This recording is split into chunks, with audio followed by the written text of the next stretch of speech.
अस्सलाम वालेकुम friends, this is Yasir Khan Rokhri. जो दोस्त मुझे नहीं जानते, I am a love bird breeder and YouTube के ऊपर यासिर खान रोखड़ी ऑफिशियल के नाम से मैं एक यूट्यूब चैनल भी रन कर रहा हूँ। Today's topic is how to breed love birds. How to breed love birds के ऊपर बहुत सारी वीडियोस बनी हैं, बहुत सारे दोस्तों ने काम किया है। और देखें, ये तो बहुत बड़ा टॉपिक है, इसके अंदर बहुत सारे छोटे छोटे टॉपिक्स बनते हैं। और जिन दोस्तों ने पहले काम किया है उन्होंने क्या किया है कि लेट्स से पेयरिंग के ऊपर एक वीडियो बना दी, नेस्टिंग के ऊपर एक वीडियो बना दी, ह्यूमिडिटी टेम्परेचर कंट्रोल के ऊपर एक वीडियो बना दी। तो छोटे छोटे स्मॉल टॉपिक्स के ऊपर वीडियोस बनाई। मैंने ये सोचा कि नए फैंसियर के लिए ये बड़ा कंफ्यूजिंग हो जाता है कि वो छोटी छोटी डिफरेंट जगहों पे जाके वीडियोस देखे और डिफरेंट टॉपिक्स को देखे। और नए फैंसियर के लिए तो प्रॉब्ली ये समझना भी मुश्किल है कि इसके अलावा उसको और क्या देखना चाहिए। तो मैंने क्या कोशिश ये की है आज की वीडियो में कि जितने बेसिक पॉइंट्स हैं लव बर्ड ब्रीडिंग के हवाले से उन पे ब्रीफली बात कर सकूं और एक ही वीडियो में थोड़ा थोड़ा करके सारे पॉइंट्स को एक्सप्लेन कर सकूं। तो चलें जी, let's see how this effort goes. Love bird breeding, हमारा पहला पॉइंट होगा नेचुरल पेयरिंग। देखें, इनको लव बर्ड क्यों कहते हैं? इनको लव बर्ड कहते ही इसलिए हैं कि they like to choose their own partner, they like to choose a partner of their own choice. तो अगर हम ज़बरदस्ती एक नर को किसी मादा के साथ फिट करने की कोशिश करेंगे तो ये नहीं है कि फिट हो नहीं सकता। इवेंचुअली कुछ जगहों पे पेयरिंग ऐसी हो भी जाती है और कहीं पे पेयरिंग नहीं भी होती। लेकिन अगर हम लव बर्ड को नेचुरल पेयरिंग का मौका देंगे तो उसकी ब्रीडिंग रिजल्ट्स और आएंगे। आपके बच्चे जो होंगे वो उसकी यील्ड बढ़ जाएगी, 4-4, 5-5 चिक्स आएंगे और मादी जो है बच्चों को नर और मादी मिलके पालेंगे भी बहुत अच्छा। उसके लिए बेस्ट पॉसिबिलिटी क्या है कि आप पट्ठे लें, पट्ठों को आप अपनी फ्लाइट एवरी में छोड़ दें, उन पे निशान लगा लें ताकि आपको पता हो कि कौन से दो बर्ड्स आपस में पेयर अप हो रहे हैं। इवेंचुअली जब आप देखेंगे माउथ फीडिंग जो दो पेयर करा रहे हैं जिसको हम चोगा बोलते हैं, वो एक अच्छा साइन है किसी पेयर की प्रॉपर बॉन्डिंग का। तो जी पहला पॉइंट है कि जी उनको आप कोशिश करें कि नेचुरल पेयरिंग का मौका दें ताकि वो एक अच्छा सॉलिड पेयर बने और अच्छी ब्रीडिंग आपको दे और आपको अच्छे रिजल्ट आ सके। हमारा point number 2 is sexing of love birds. देखें, लव बर्ड में बड़ा मुश्किल होता है जेंडर को पहचानना। There are so many ways. आप एक जोड़, हड्डी की जोड़ का तरीका है, आप वो जोड़ से देख सकते हैं। इसके अलावा आप एक पेंडुलम टेस्ट होता है, पेंडुलम टेस्ट करके देख सकते हैं। कुछ दोस्त हैं जो उसके पाँव जो मादी है वो ज़्यादा खोलती है, नर कम खोलता है, उससे चेक करते हैं। कुछ दोस्त हैं जो उसकी दुम से देखते हैं, नोकीली दुम होगी तो मेल होगा, दुम ज़रा यू शेप्ड होगी तो वो फीमेल होगी। मैं ये कहूँगा ये सब टूणे हैं, ये सब तुक्के हैं। देखें, लव बर्ड ब्रीडिंग अब एक इंडस्ट्री बन चुकी हुई है।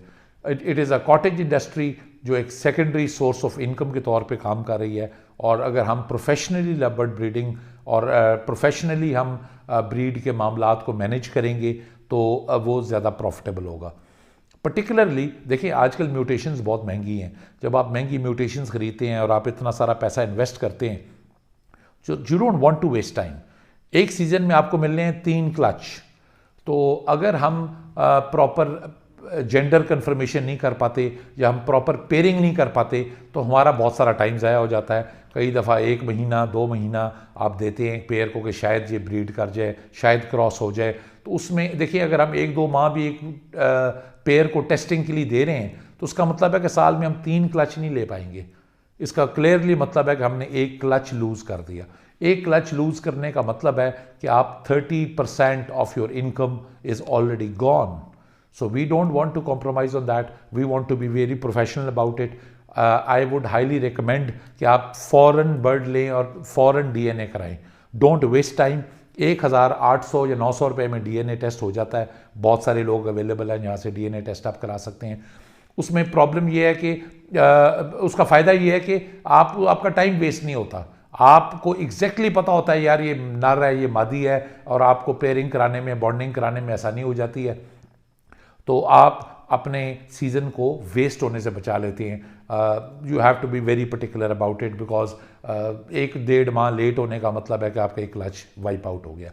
एक क्लच वाइप आउट होने का मतलब है 30% इनकम आप ऑलरेडी आप उससे हाथ धो बैठे हैं. सो इट इज़ इम्पॉर्टेंट आप हमेशा DNA कराएं. थर्ड इम्पॉर्टेंट पॉइंट जो मैं कहना चाहूँगा वो है बर्ड वॉच. देखें, bird watch is very important. आप जब बर्ड रूम में अपने बर्ड्स को फ्लाइट केज में हों या ब्रीडिंग केजेस में हों, इट इज़ वेरी इंपॉर्टेंट कि आप दिन में सुबह को 1 घंटा, आधा घंटा, पौना घंटा दें, चुप करके जाके बैठ जाएं कोने में. Don't disturb them and quietly observe them. कुछ भी नहीं करना आपने. आपने सिर्फ अपने पेयर्स को देखना है, आपने उनकी एक्टिविटी देखनी है, आपने देखना है कि बर्ड ढीले हैं या बर्ड एक्टिव है. कोई बर्ड बीमार होगा, वो ढीला होकर कोने में बैठा होगा पर फुला के, आपको 1 सेकंड में पता चल जाएगा कि यार ये वाला बर्ड जो है इसको कोई प्रॉब्लम है. आप उसको टाइमली डील कर सकते हैं, आप उसको टाइमली हैंडल कर सकते हैं. जो जोड़े आपने लगाए हुए हैं, आपको क्लियरली उनकी एक्टिविटी से पता चल जाएगा कि यार ये मूवमेंट में है, ये बर्ड मेरा ठीक जा रहा है, ये जल्दी मुझे ब्रीडिंग रिजल्ट्स देगा. और जो पेयर आप हम समझते हैं कि जी इनिशियल बॉन्डिंग साइंस होते हैं कि जी वो इकट्ठे बैठ रहे हैं सोटी पे और वो एक दूसरे के सर पे खुजा रहे हैं, तो जी बेसिक साइंस होते हैं जिनको देख के हम समझते हैं कि बॉन्डिंग हो गई है. तो आप समटाइम्स वो 2 मादियाँ भी बॉन्ड हो जाती हैं. तो अगर आप बर्ड वॉच कर रहे हैं तो आपको उनके बिहेवियर से इवेंचुअली पता चलना शुरू हो जाएगा कि ये बर्ड पेयर मूवमेंट में है, ये बर्ड पेयर मूवमेंट में नहीं है.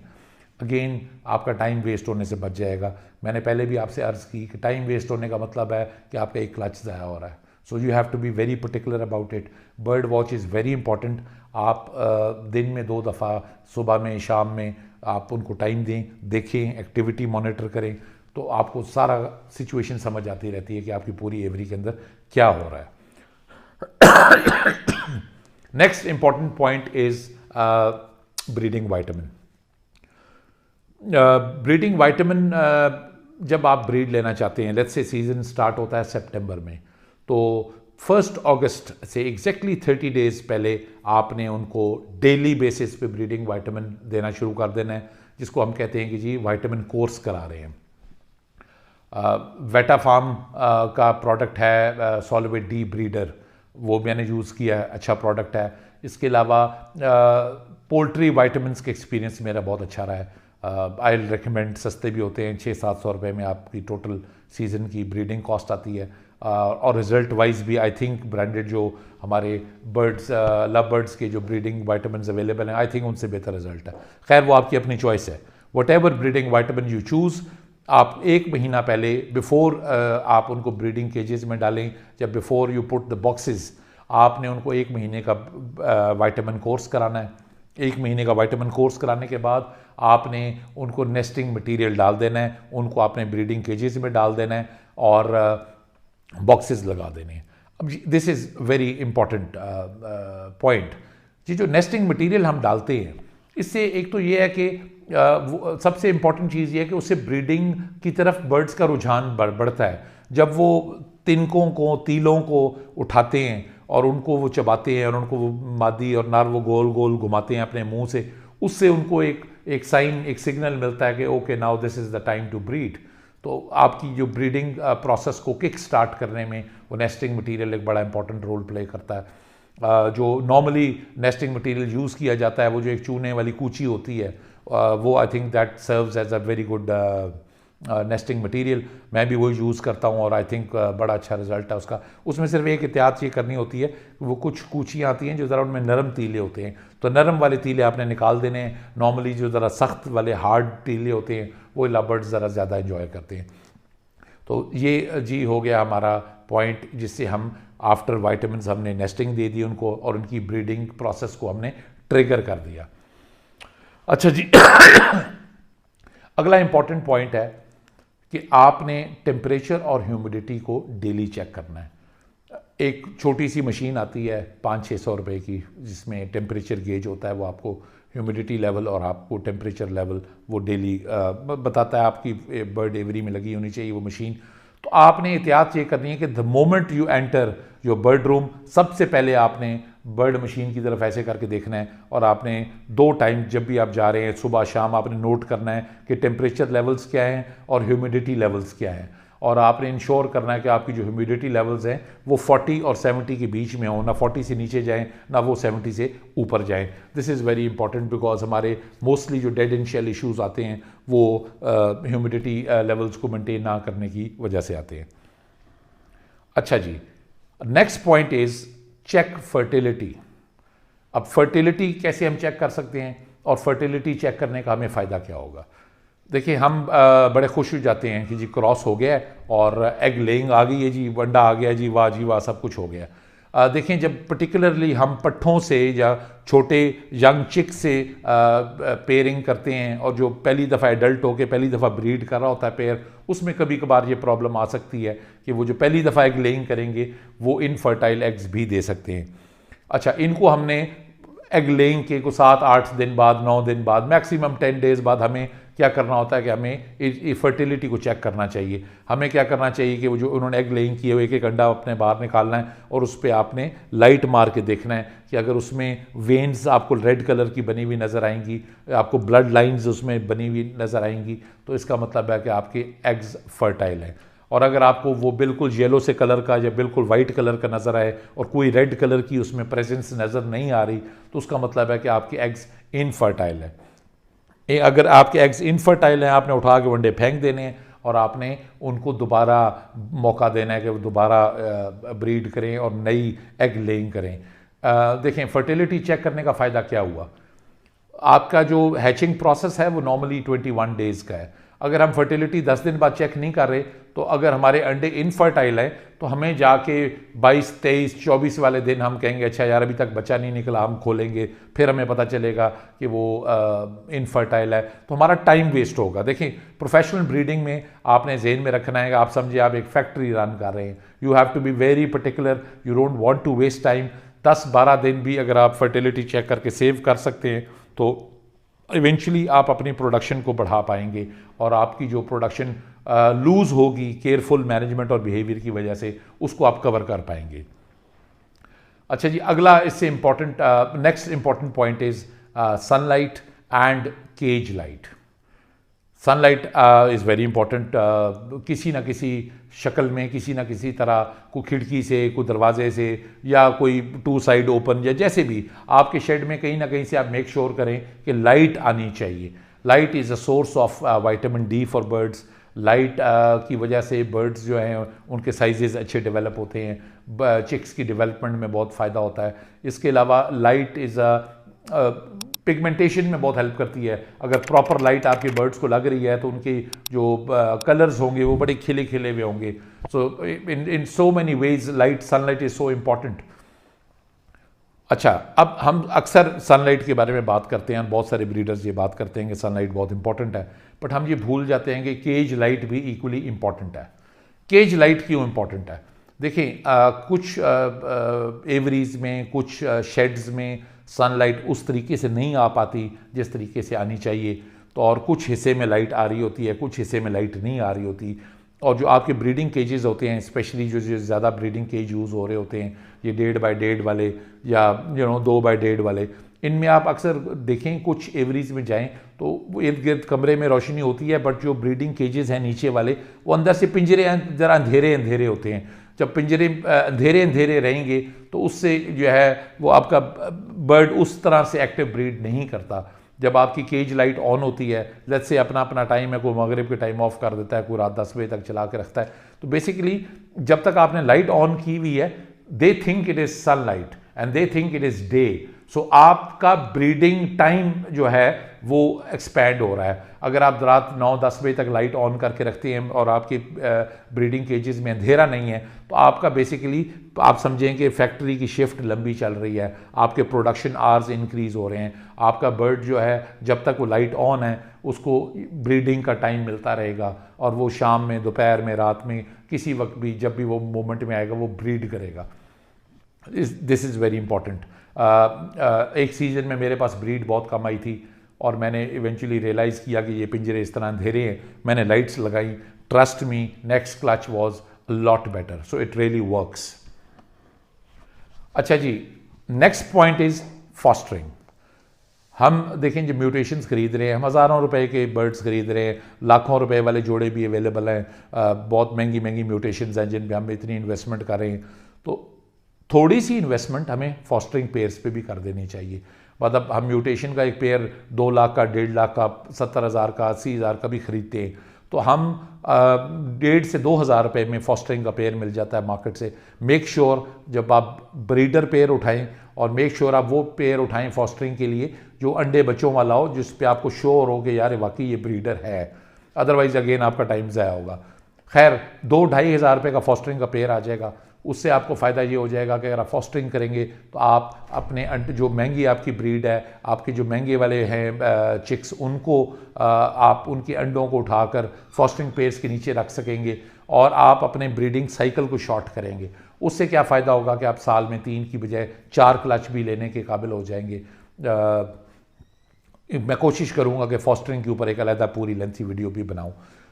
तो खैर all in all fostering is very important. आप प्लीज़ फॉस्टरिंग करें। फॉस्टरिंग का आपको फ़ायदा ये होगा कि आप 3 की बजाय 4 क्लचेस तक ले सकेंगे और अगेन आपकी प्रोडक्शन इंक्रीज़ हो जाएगी। नेक्स्ट इंपॉर्टेंट पॉइंट इज़ कि आप मेक श्योर करें कि आप रेगुलर अपने बॉक्सेस को चेक करें। जब किसी आपके पेयर में कोई एग लेइंग होती है, जैसे आज के दिन अगर अंडा आया है, तो आपको पता होना चाहिए कि यार pair number 4 has laid egg today. आपने डेट नोट करनी है। आप डेट नोट करना इसलिए वेरी इंपॉर्टेंट बिकॉज एक तो ये है कि आप 7-8 रोज़ बाद आप फर्टिलिटी चेक कर सकें। आपको पता है कि यार फर्स्ट को एग आया है तो 9th या 10th को आप फर्टिलिटी चेक करेंगे। तब तक अगर उनमें से एक भी अंडा फर्टाइल नहीं है तो इसका मतलब है दे आर इनफर्टाइल। आपको इस फर्टिलिटी चेक करने में आसानी होगी। सेकेंडली, हम देखें मुंह उठा के फॉस्टरिंग नहीं कर सकते। हम ये नहीं कर सकते कि इसके अंडे मुंह उठा के उसके नीचे रख दिए। देखें जो 2 पेयर्स जिनके बीच में आप अंडे फेर रहे हैं उनकी डेटें मिलती जुलती होनी चाहिए। लेट्स से अगर एक की एग लेइंग हुई है 5 तारीख को, एक की लेइंग हुई है 7 तारीख को, तो 2-3 रोज़ के डिफरेंस अगर है तो उस वहाँ पे आप अंडे फेर सकते हैं। आप ये नहीं कर सकते कि एक की लेइंग हुई है 5 को और एक की लेइंग हुई है 14 को, तो आप 5 वाले अंडे उठा के 14 के नीचे रखते हैं। It will never work out. So it is very important कि आप डेट्स चेक करें और आप प्रॉपर तरीके से देख के अंडों को फेरें, अदरवाइज फॉस्टरिंग का फ़ायदा होने की बजाय नुकसान हो जाएगा। अच्छा जी, now next important point is use of calciums, vitamin Ds and grit. जो आप एग फूड देते हैं अपने बर्ड्स को इवनिंग में, आप कोशिश करें कि उसके ऊपर आप कैल्शियम जो है उसको स्प्रिंकल करें। मैं डी न्यूट्रिकल स्प्रिंकल करता हूँ। इसके अलावा सिम्बियोटिक स्प्रिंकल करता हूँ एग फूड के ऊपर। Symbiotic is very important because हमारे बर्ड्स में जो 70% मसाइल होते हैं वो डाइजेस्टिव रिलेटेड मसाइल होते हैं, और सिम्बियोटिक का यूज़ जो है वो आपके बर्ड्स के मैदे को, उनकी डाइजेशन के प्रोसेस को बड़ा स्ट्रीमलाइन करके रखता है।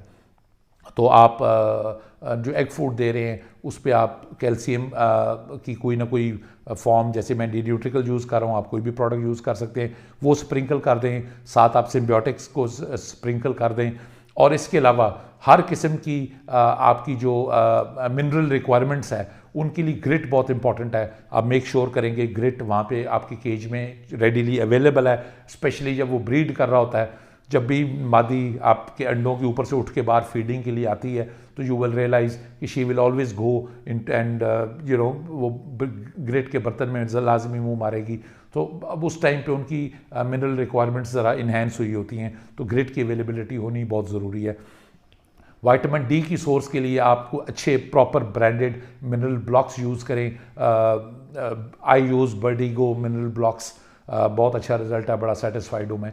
तो इस तरह कैल्शियम, विटामिन डी और इसके अलावा grits and symbiotics, the use of all these products are very important, और आप इनको डेली बेसिस पे यूज़ करें। ये वो प्रोडक्ट्स नहीं है कि जिनको आप तब यूज़ करें जब कोई प्रॉब्लम आए, जब कोई आपको इशू आए। आपने इनको रेगुलरली यूज़ करना है।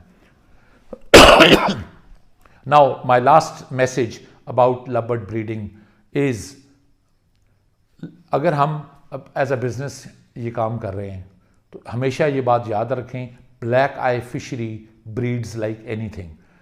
हमें कोशिश करनी चाहिए कि ज़्यादा से ज़्यादा ब्लैक आई फिशरी में काम करें। ब्लैक आई फिशरी के breeding results are amazing on an average आपको 4-5 और कुछ केसेस में तो 6-6 चिक्स भी आपको ब्लैक आई फिशरी से कंफर्टेबली मिलते हैं। नॉर्मली 4-5 बच्चे तो हर क्लच में मिलते हैं। तो as compare to a red eye bird की मोर्टेलिटी रेट बहुत हाई है। हम लोग शौक में रेड आई बर्ड लगाते हैं। हम ये समझते हैं कि इसकी डिमांड है, या पाकिस्तान में एक कहावत बनी हुई है कि जी पाकिस्तान में वो जी लाल आंख जो है ना वो बड़ी डिमांड है उसकी।